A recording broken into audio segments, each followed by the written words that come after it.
The call came at 3:47 in the morning, and Yara Ozi answered it with coffee in one hand and a half-translated fragment of Sumerian clay tablet text on her screen. She had been awake for 19 hours. She would not sleep again for 4 days. Dr. Osi.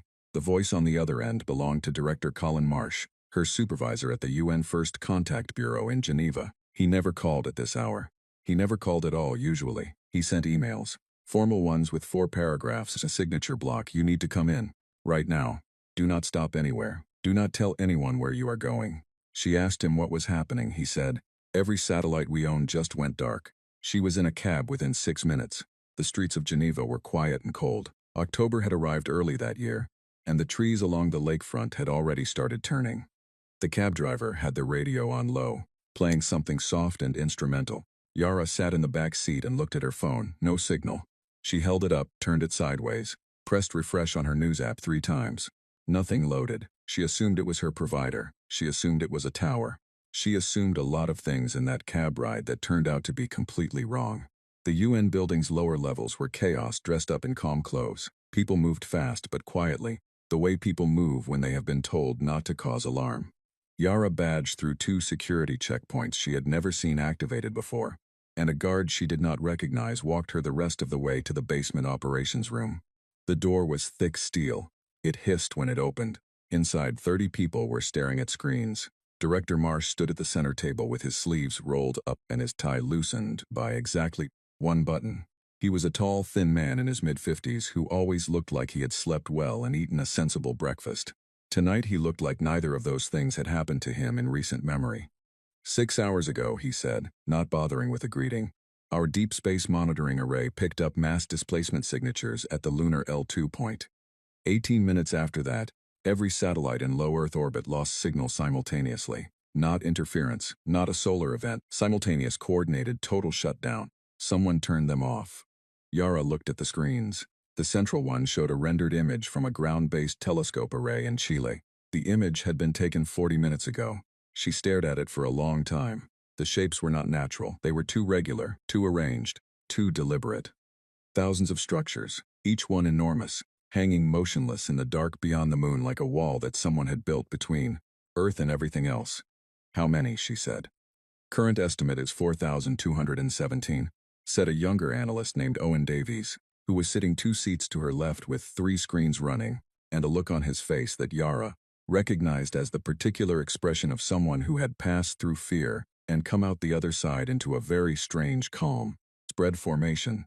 No movement since they arrived. No apparent power signatures consistent with weapons charging. They are just sitting there. How long? Yara asked. The formation completed about 4 hours ago, Marsh said. We have reason to believe they have been in transit toward our system for approximately 6 years, moving slow enough to avoid our detection until they were practically in our backyard.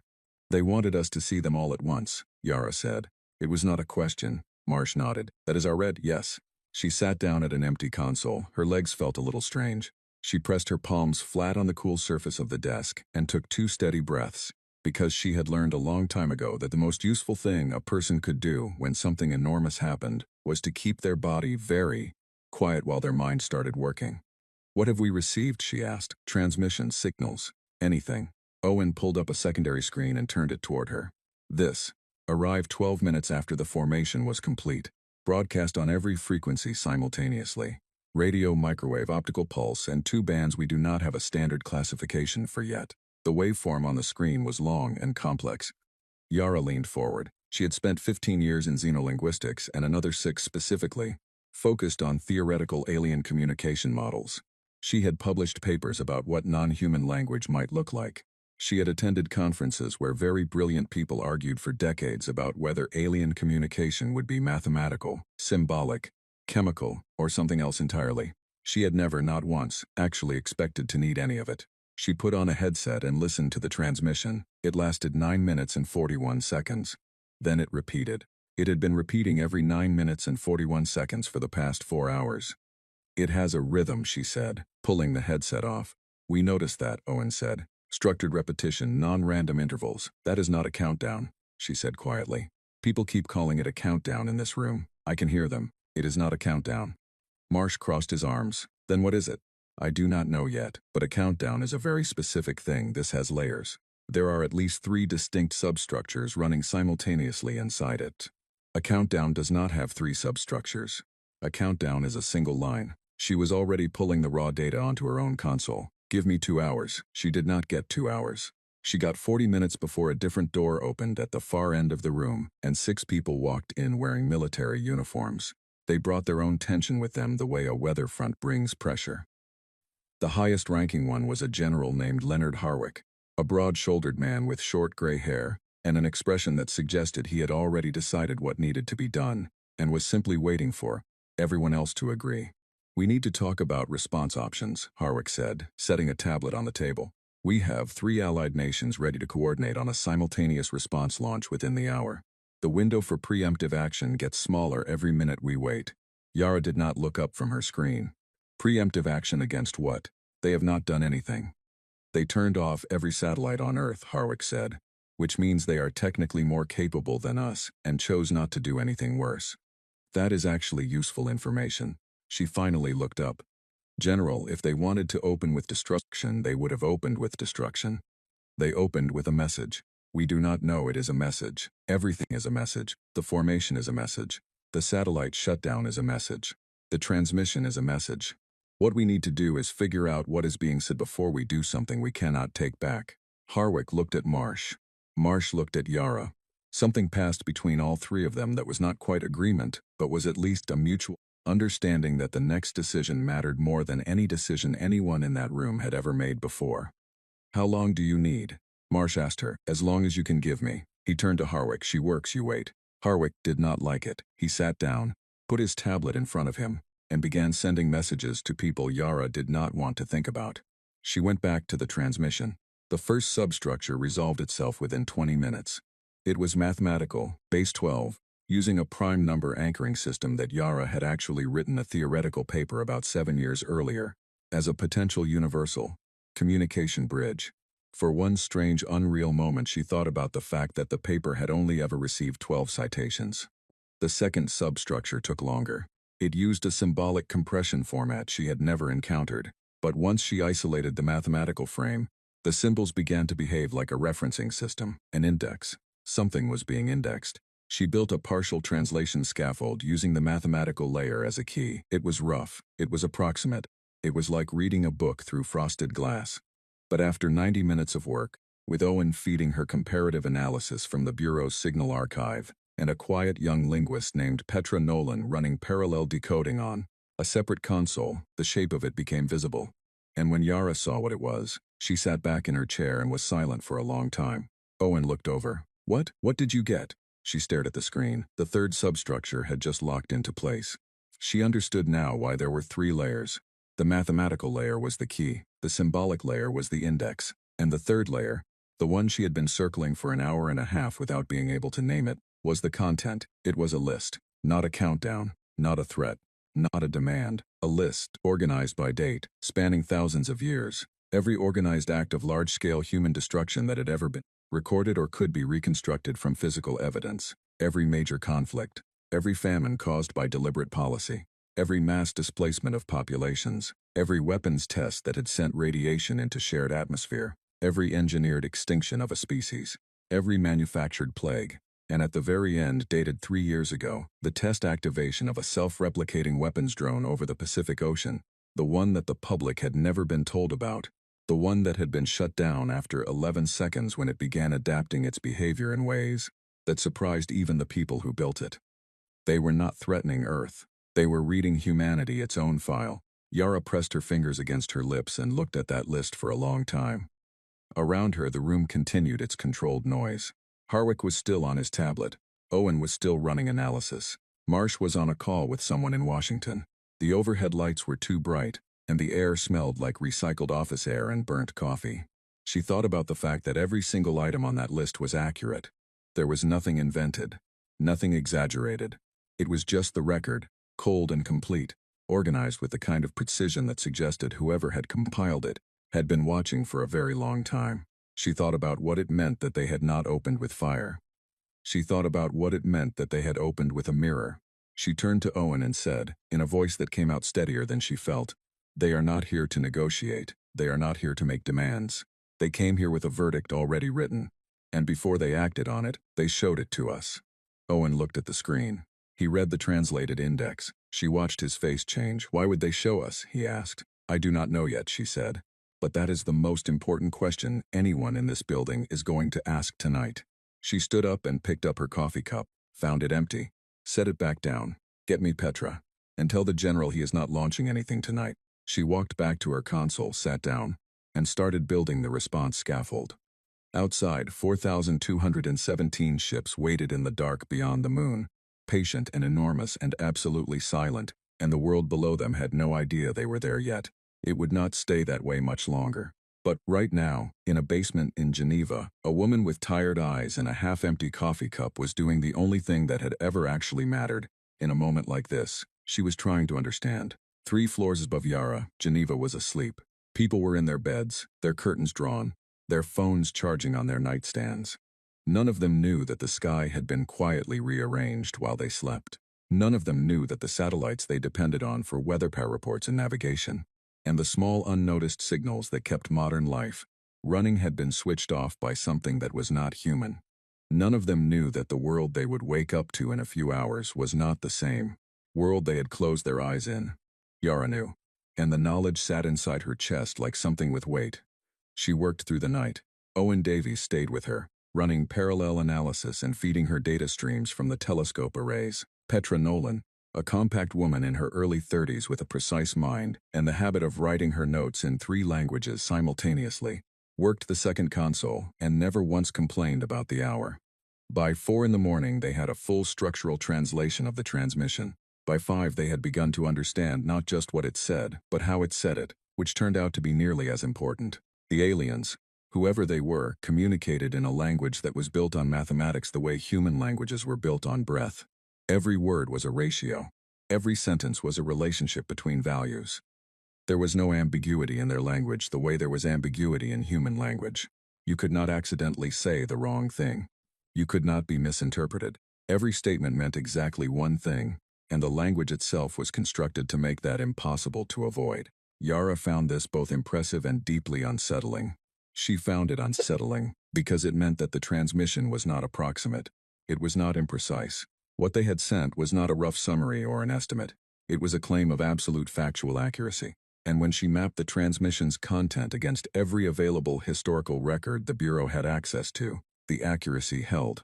Every date was correct. Every figure was correct. Every referenced event matched known documentation.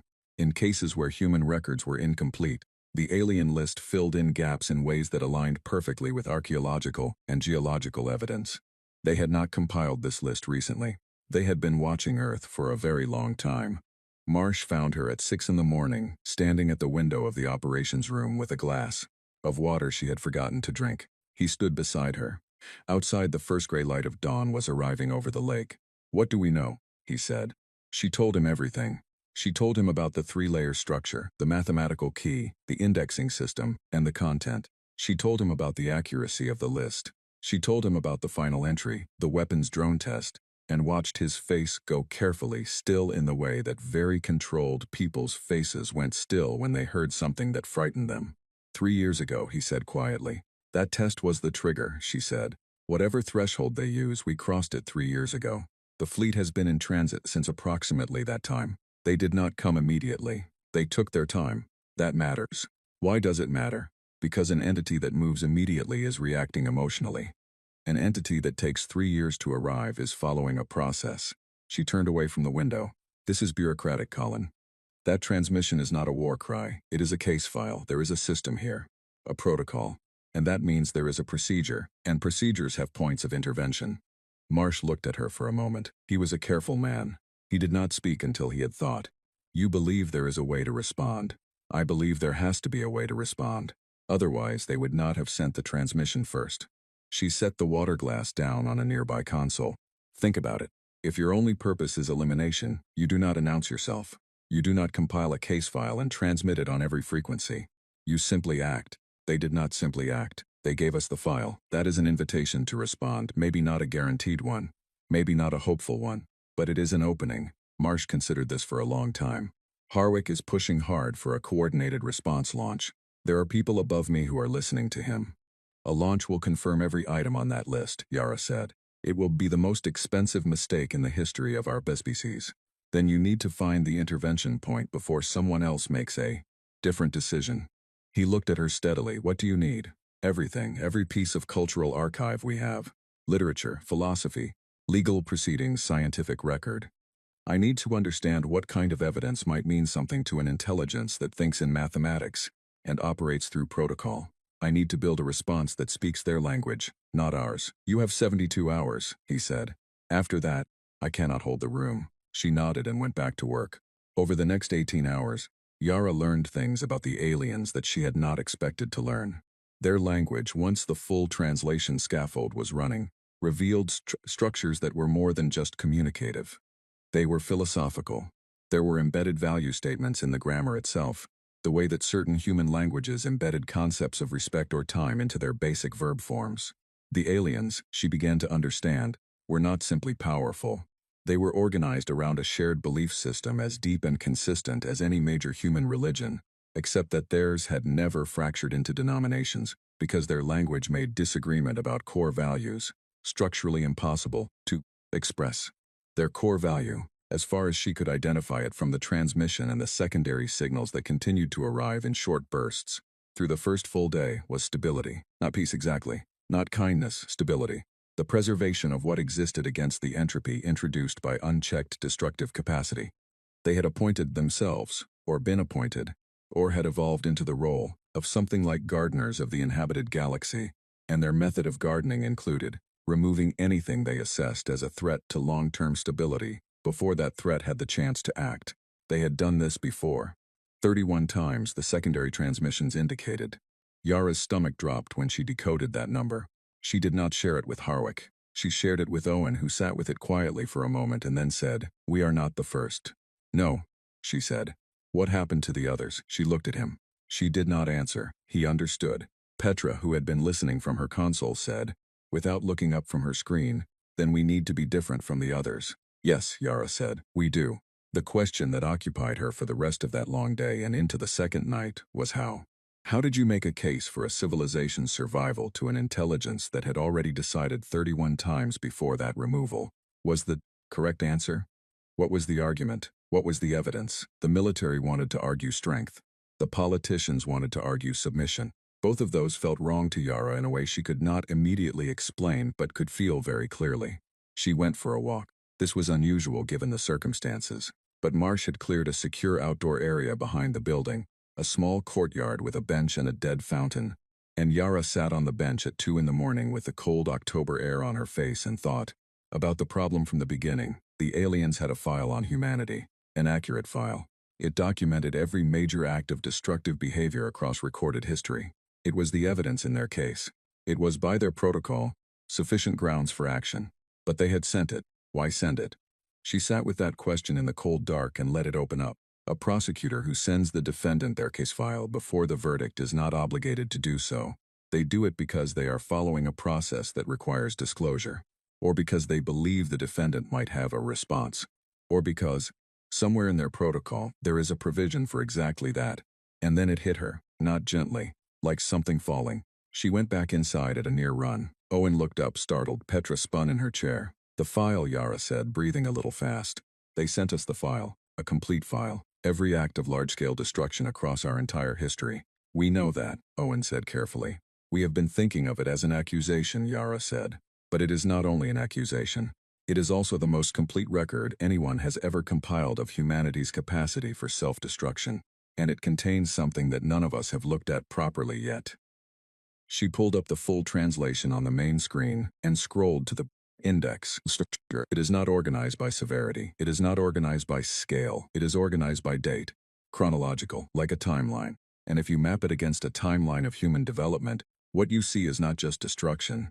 What you see is documentation. She turned to face the room. The screen was bright behind her. Every single event on this list was recorded by us, studied by us, written about by us, put on trial, analyzed, mourned, legislated against, every single one. We did not hide these things. We cataloged them. We built institutions to investigate them. We wrote books about why they happened, and organizations to prevent repetition and laws to name them as crimes. She paused. That is not what a civilization that is simply violent does.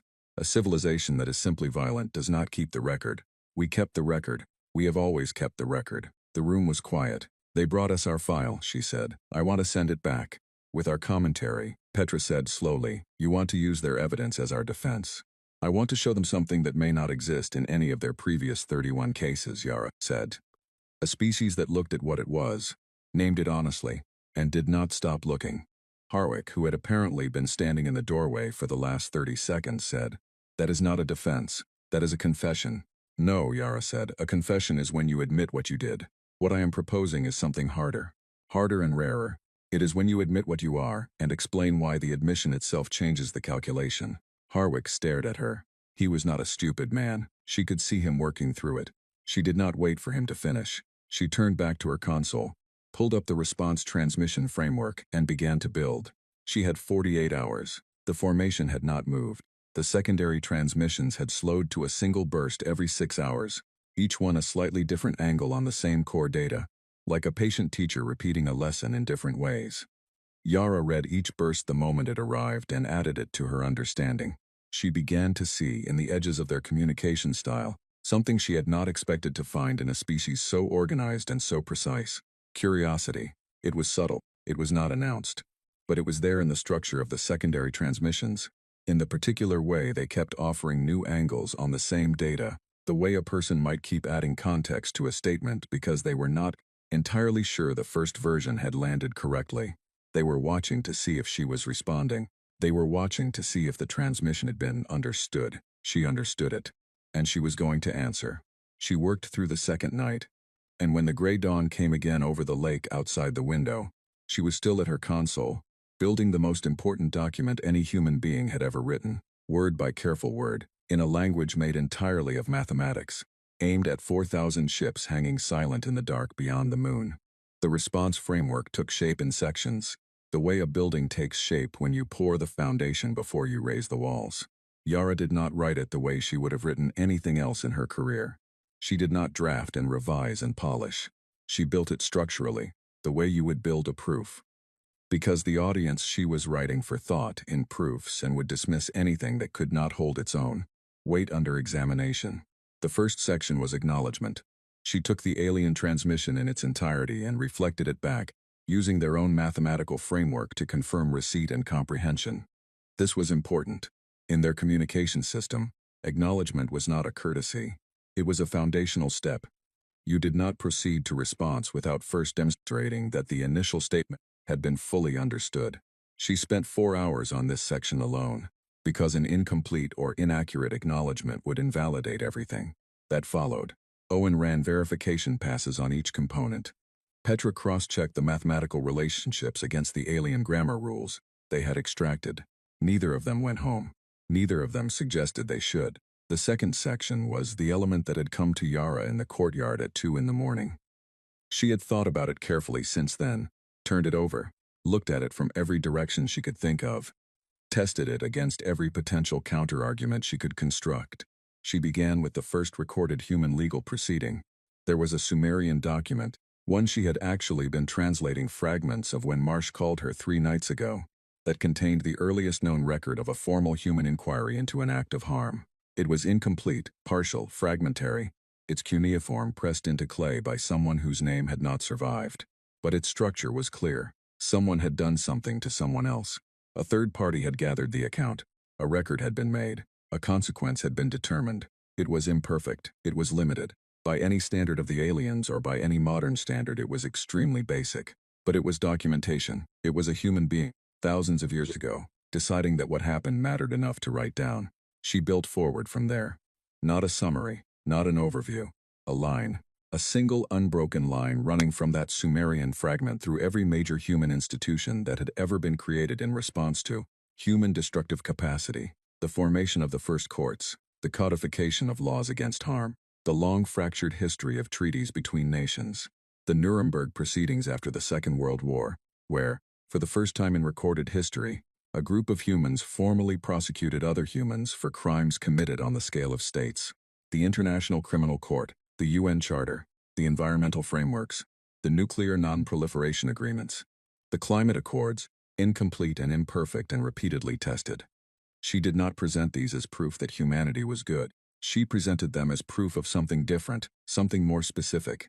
She presented them as evidence that humanity had, consistently, over thousands of years, created structures whose entire purpose was to name human destructive behavior as wrong, not to celebrate it, not to justify it, to name it as wrong and build mechanisms to address it. She transmitted an extract from the Nuremberg trial transcripts. She transmitted recordings of veterans weeping at war memorials. She transmitted the text of apologies made by heads of state to populations that previous generations had harmed. She transmitted footage of the first International Climate Summit where a small island nation stood before a room of powerful countries and said plainly that their emissions were ending his country. And the room was silent, and some of the people in it wept, and within a year 3 of those countries had changed their laws. She transmitted a recording of a man named Arthur Galway, 83 years old, dying in a hospice in Manchester, asking the son he had treated badly throughout his life to forgive him. The son, whose name was Daniel, said yes. Arthur Galway died 11 days later. The recording existed because Daniel had kept it, and because a filmmaker had found it, and because it had been preserved in a cultural archive as an example of something humans considered important. The aliens would not understand Arthur Galway's specific story, not yet, not in full. The specificity of it was not the point. The point was the structure. An old man who had caused harm, alone, at the end of his life, with nothing to gain from the admission, choosing to name what he had done and ask for a response. Because to him it mattered. Because something in the structure of the human mind insisted that it mattered. She coded all of this into the alien mathematical framework as carefully as she could. It was translation in the deepest sense, not just language to language, meaning to meaning. She was not trying to make the aliens feel something.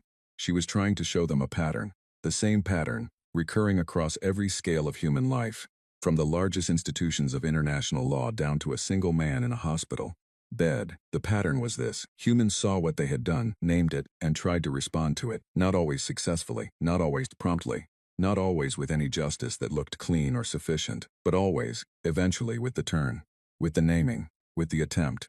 Third section was the argument. This was the hardest part. This was where Yara had to stop presenting evidence and start making a claim. She worked on it for 6 hours straight, and deleted 2 full drafts before she found the structure she believed could hold. The argument was not that humanity was safe.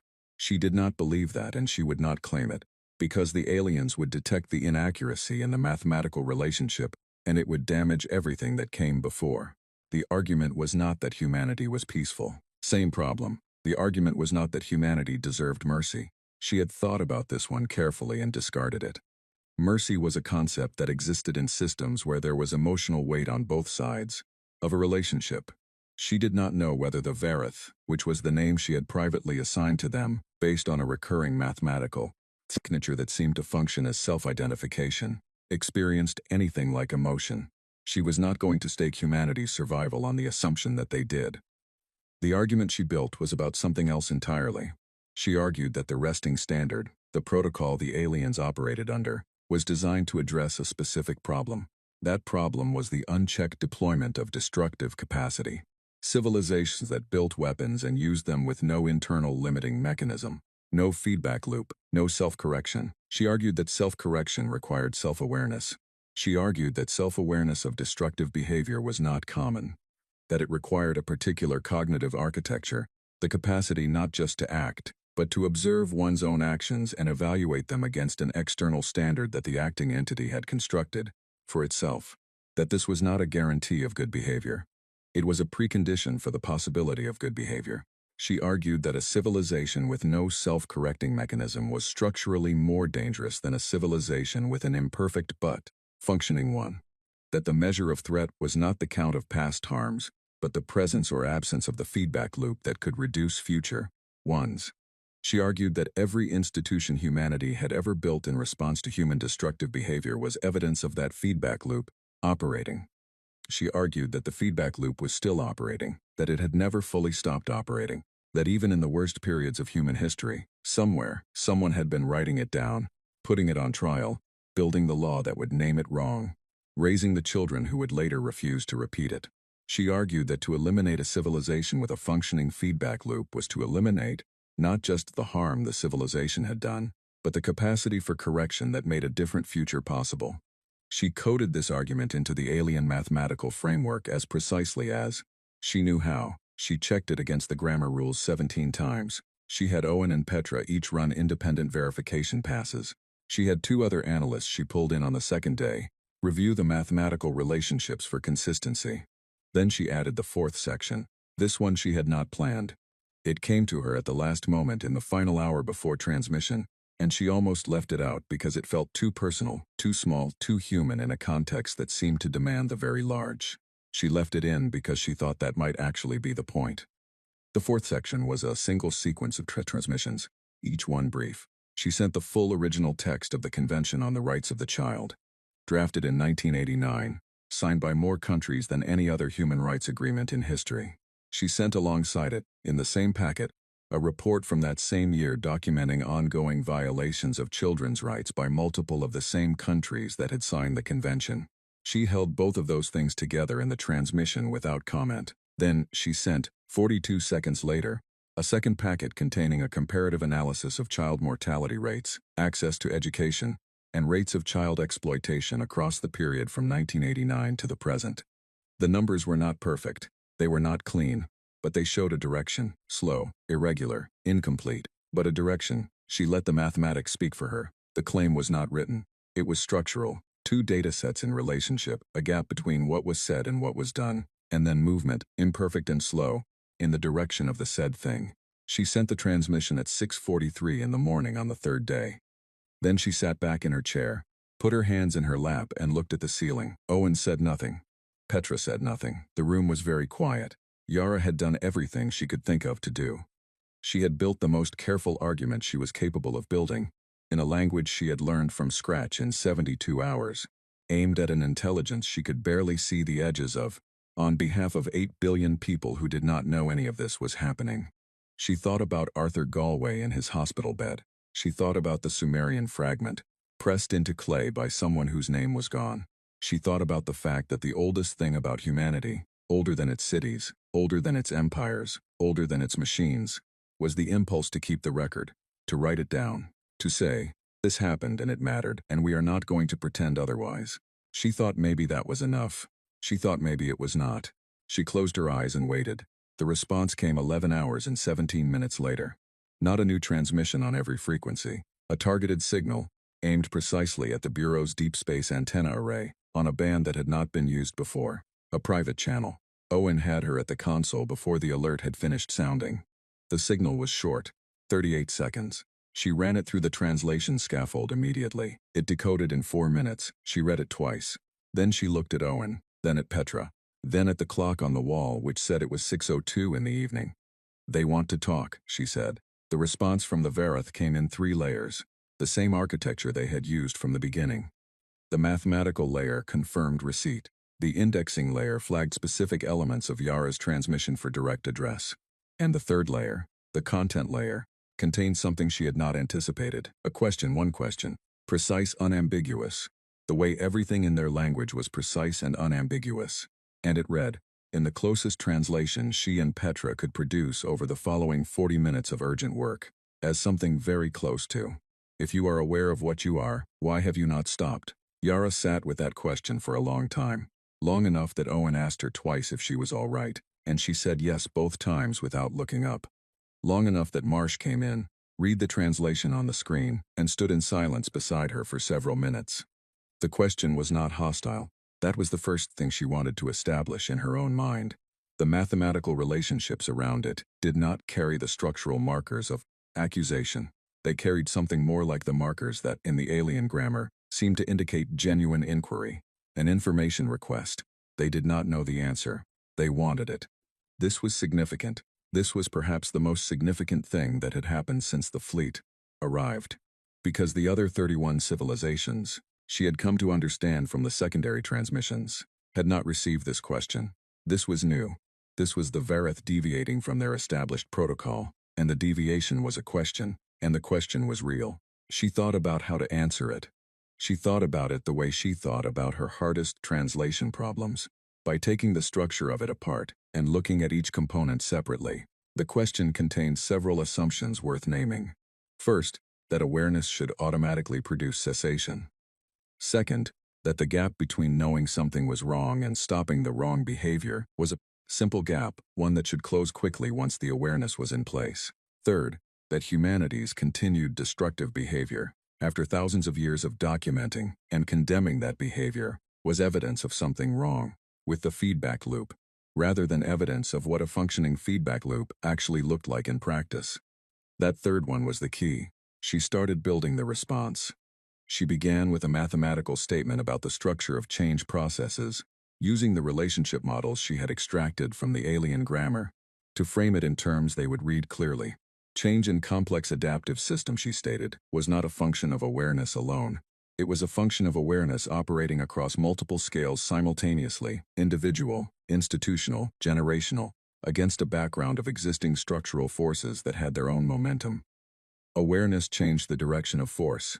It did not instantly neutralize force already in motion. She offered a physical analogy, encoded mathematically: a large mass in motion, the introduction of an opposing force. The path curves. The path does not immediately reverse. The curve is the change. The curve is evidence that the force has been felt.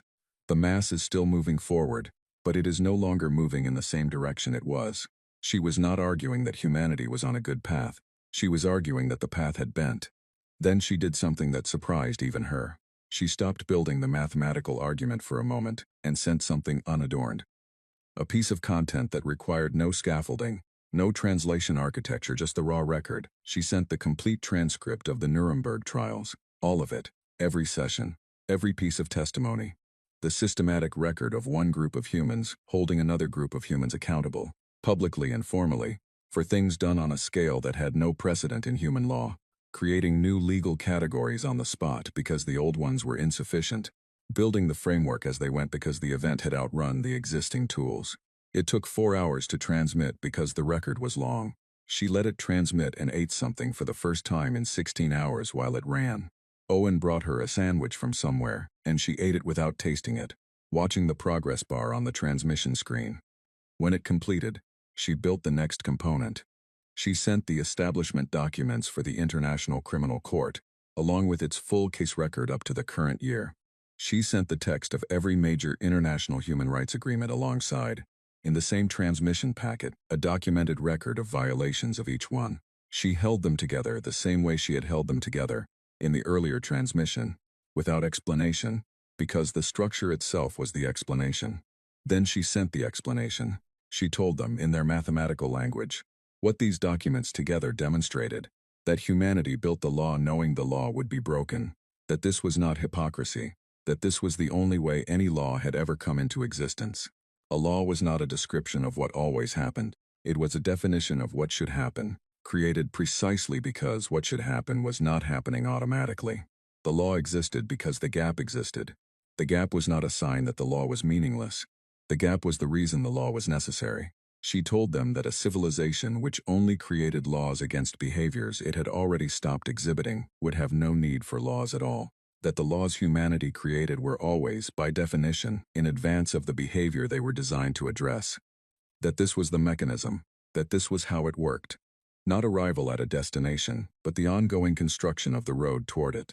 She transmitted a recording of a session of the UN Security Council in which representatives from 4 different nations that had spent significant portions of their recent history in open conflict, sat at the same table and negotiated the language of a resolution. The negotiation was imperfect. There was visible frustration. 2 representatives left the table for 20 minutes. One returned and apologized for his tone. The resolution passed with amendments. It was not a triumphant moment. It was ungainly and slow and deeply human in all the ways that were both its weakness and its point. She transmitted it because the Verith had never seen it before. None of their 31 previous cases had lasted long enough, she suspected, to transmit anything like it. Director Marsh sat beside her for the 4th hour of the response construction. He did not speak for most of it. He watched the screens. At one point he said quietly, "You are not defending us." "No," she agreed. "What are you doing?" She thought about it for a moment. "I am trying to show them what we are made of. Not the good part specifically, the whole thing, the mechanism." She looked at the screen. A machine that never breaks cannot demonstrate its repair capacity. We have broken many times. What I want them to see is that we have, every single time, eventually gotten up and tried to fix what broke. That is a very generous description of human history, Marsh said. It is an accurate one, she said. Not complete, but accurate. He was quiet for a while. Then, what if they do not accept it? She did not answer that, not because she did not have an answer, but because the answer was too large and too quiet to fit neatly into the moment. She had thought about it. She had thought about it every hour of the past 3 days, and what she had arrived at was not comfort, exactly, but something adjacent to it. A kind of resolution. She had done the most honest thing she could do. She had not made humanity prettier than it was. She had not hidden the record. She had taken the very thing they had sent as evidence against Earth, and turned it inside out to show what was underneath it. Not innocence, but effort, not purity but persistence. Not the absence of harm but the refusal to stop documenting and addressing harm, even when the documentation was painful and the addressing was slow and incomplete and sometimes failed entirely. If that was not enough for the Vareth, then she did not know what would be, and she had made her peace with that. She transmitted the final component of the response at 2:18 in the morning on the 4th day. It was a piece of content she had almost not included. For the same reasons she had almost not included Arthur Galway's recording. It felt too small, too specific, too human. She included it. It was a recording from a school in Cape Town, a classroom of 11-year-olds. Their teacher, a young man named George Ellison, who taught history and had a habit of asking his students harder questions than 11-year-olds were usually asked, had spent a semester taking his class through the history of apartheid in detail. At the end of the semester, he had asked each student to write a short statement in response to one question. What do we do with what we know? He had recorded the students reading their statements aloud. Some of them were simple, some were confused, some were surprisingly sophisticated for their age. One girl named Nina, 11 years old, with her school uniform slightly crooked and her voice entirely Terra, said, "I think we have to keep telling the truth, even when it is uncomfortable, because if we stop telling the truth, then we will forget what actually happened and then we might do it again." Yara transmitted Nina's statement. She transmitted all of them. She coded around them a mathematical statement that identified them as representative content from the most recent generation of humans currently in early education, meaning these children were the ones who would carry the record forward. Then she closed the transmission. The Vareth response came 93 minutes later. It was long. Longer than anything they had sent before. It took Yara and Petra 2 hours to translate in full, working in intense silence with Owen running verification passes and no one in the room, speaking above a low murmur. When they finished the translation, Yara read it once to herself. Then she read it aloud to the room. The Vareth Supreme Arbiter, which was the closest translation she had for the title of the entity communicating with them, began by confirming that the response transmission had been received and analyzed in full. It confirmed that the content had been reviewed by the full Resting Council. It then stated something that Yara had to read 3 times to be certain she had it right. In 31 previous applications of the Resting Standard, no target civilization had returned the case file with its own analysis. All previous civilizations had either responded with demonstrations of force, offers of submission, or silence. The Arbiter stated that the Resting Protocol did not contain a classification for the type of response Earth had provided. There was a pause in the document at this point. Not a silence in the transmission, but a structural pause in the text. A break in the mathematical sequence that Yara had come to recognize as the alien equivalent of taking a breath before continuing. The Arbiter stated that the Resting Council was in deliberation. Then it asked the question directly, the one that had been waiting at the center of everything since the fleet arrived. The one that Yara had known was coming since she first understood what the transmission was. On that first night, in the bright basement room with the burnt coffee smell and the 2 loud lights. The question was, if you know what you are, why have you not stopped? The room went very quiet. Yara looked at the question on the screen for a long moment. Then she turned to Marsh. She turned to Owen and Petra. She turned to Harwick, who had stopped arguing 2 days ago and had been sitting in the corner of the room in a kind of watchful silence, learning something, she thought, though she was not certain exactly what. She turned back to her console, and she began to write. Yara took 20 minutes to compose the answer. Not because it was long. It was not long. It was one of the shortest things she transmitted across those 4 days. She took 20 minutes because she wanted every word to be exactly right, and because in the alien mathematical language, exactly right was not metaphorical. The structure either held or it did not. There was no close enough. She built it carefully. She began with a mathematical statement about the nature of moral agency. She framed it this way. Moral agency, the capacity to act according to a chosen ethical standard, required two conditions. First, the awareness of the standard. Second, the presence of an alternative. A system that was constitutionally incapable of harmful behavior was not exhibiting moral virtue. It was exhibiting structural constraint. The virtue only existed when the alternative existed and was refused. She stated this precisely, in their language, and then she said, "The gap between knowing and doing is not a malfunction. It is the space inside which choice exists. A civilization without that space has no agency. A civilization with that space has the only kind of virtue that costs anything." Then she added, below the formal mathematical argument, in the closest she could get in their language to a direct personal statement, "We have not stopped because we are not a machine, we are a process. Processes do not arrive at destinations, they run. The running is the thing." She transmitted it. Then she sat back and folded her hands in her lap and looked at the wall. No one in the room spoke. The clock on the wall said 4:44 in the morning. Outside the city was completely still. The reply came 11 minutes later. It was not from the arbiter. It was directly from the resting council, which Yara understood to be significant, because in the 4 days of transmission, the council had never communicated directly. They had communicated through the arbiter. This was a change in protocol. The transmission was brief. It took Petra 4 minutes to translate. She did it without Owen's verification pass this time, because she did not want to wait and Yara did not argue. Petra read it aloud. Her voice was steady, but her hands, Yara noticed, were pressing flat against the desk. The council stated that the deliberation regarding Earth had concluded. It stated that the case presented by the target civilization's representative had introduced a logical category that the resting protocol did not currently address. It stated that civilizations exhibiting active self-correction mechanisms in the context of harmful behavior presented a different risk calculus than civilizations exhibiting harmful behavior without self-correction mechanisms. It stated that the council required additional observational time to determine whether Earth's self-correction mechanism was genuine and sustained or a temporary adaptive response triggered by threat. It stated that Earth was to be placed under a 200-year observation charter. It stated that during this period the Armada would withdraw. Petra stopped reading. Nobody moved. Owen made a very small sound that was not quite a word. Then Marsh put his hand over his face for a moment, and when he took it away he looked 10 years older and 10 years younger simultaneously, and he said, in a very quiet voice, "Is that what I think it is?" "Yes," Yara said. "They are leaving. They are leaving." He looked at the screen. He looked at her. 200 years is not forever. "No," she said. "It is not." She looked at the translation on the screen. "It means they will be watching. It means we are on record. It means everything we do from today forward is being measured against the case I just made." She paused. "It means we have to mean it." Harwick from his corner said quietly, "We bought 200 years. We did not buy anything," Yara said. "We argued. We made a case, and they made a decision based on the evidence." She looked at him. "The evidence was real. The institutions are real. The trials and the laws and the records, all of it is real. If we stop making it real, the charter means nothing." Harwick looked at her for a long moment. Then he nodded, once, slowly, and looked away. The confirmation of fleet movement came 40 minutes later. Ground-based telescope arrays in Chile and Hawaii, and in the Atacama Desert all registered the same event simultaneously.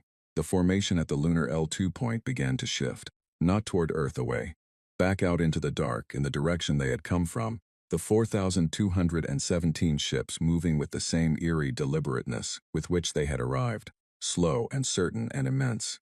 It took most of the morning. Yara watched the screens. She did not leave the room. She drank 3 cups of coffee and ate a piece of toast that Petra put in front of her and did not taste it. She watched the numbers decrease on Owen's tracking display as ship after ship folded back into the dark.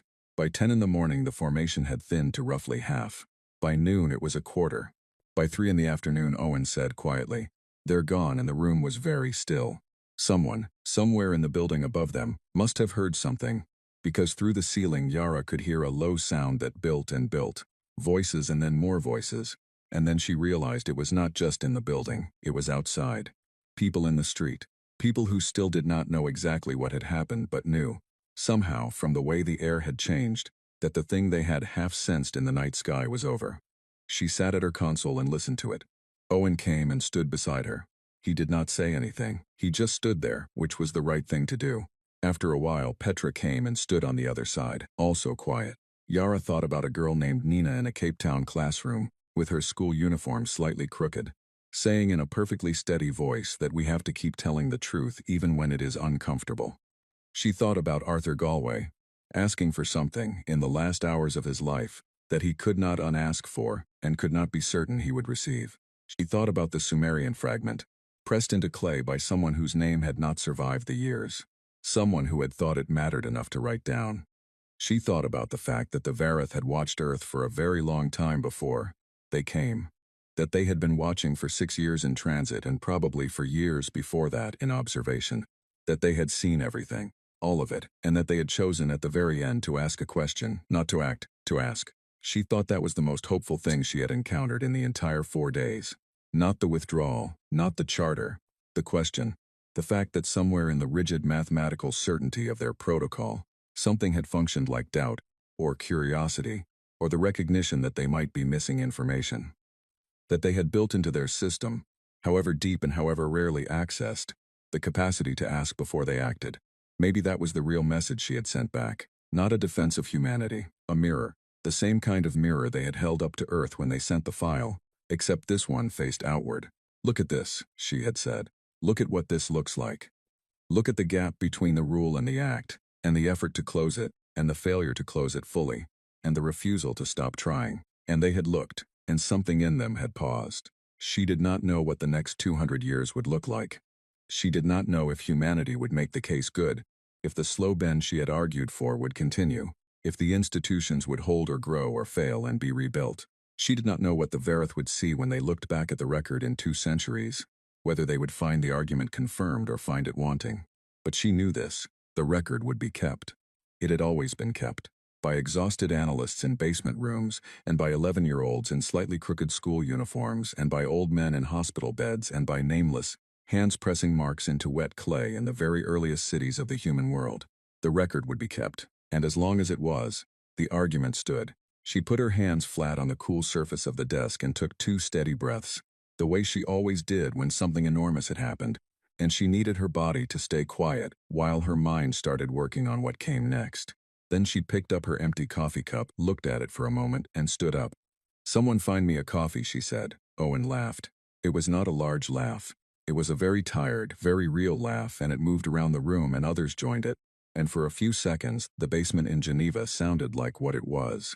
A room full of human beings who had just been through something they did not have words for yet and were very grateful to still be standing in it. Outside, the streets were loud with the sound of people who were beginning to understand that the world had changed overnight and was still here.